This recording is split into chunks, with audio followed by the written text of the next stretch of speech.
bureaucrats want to harm Europe in some way, what would be in it for them? I've never got to the bottom of that argument. Sure. Who are these faceless people? Why do they want to do damage? What secret societies do they belong to?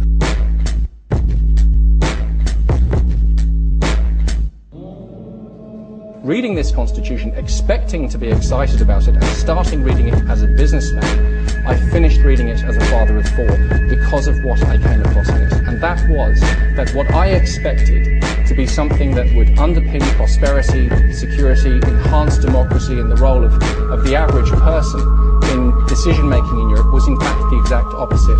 That it was not just an undemocratic formula. The fact is that what's going on?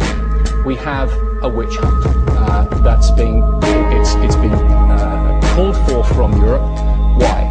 The French people said no to this formula. The Dutch people said no to it, and the Irish people said no to it. And it's much easier for these unelected, unaccountable bureaucrats in Brussels to create these fake, scary bogeymen, shadowy backers, rather than face the fact, which is that the Irish people, the French people, and the Dutch people, in a resounding majority, said no to an anti-democratic formula. And as you know, we didn't do that in London. The fraud squad are investigating a con man who targets gullible investors and sells them shares in non-existent banks.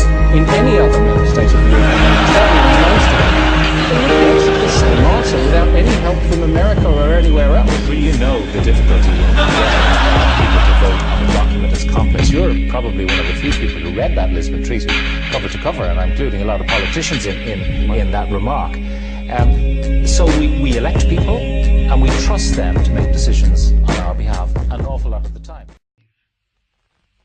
I would like to put a hypothetical question. It is a question I have put to many Englishmen since the last war.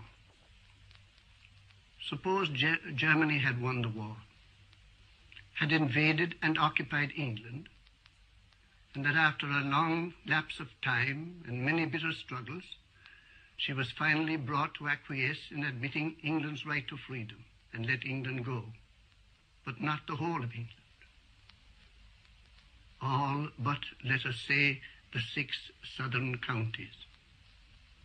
These 6 southern counties, those commanding the entrance to the narrow seas, Germany, let us suppose, had singled out and insisted on holding herself with a view to weakening England as a whole and maintain the security of our communications to the Straits of Dover.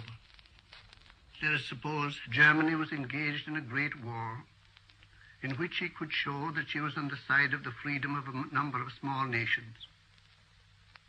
Would Mr. Churchill, as an Englishman, who believed that his own nation had as good a right to freedom as any other, not freedom for a part merely, but freedom for the whole, would he, whilst Germany still maintained the partition of his country and occupied 6 counties of it, would he lead this partitioned England to join with Germany in a crusade? I do not think Mr. Churchill would. Would he think the people of partitioned England an object of shame if they stood neutral in such circumstances? I do not think Mr. Churchill would.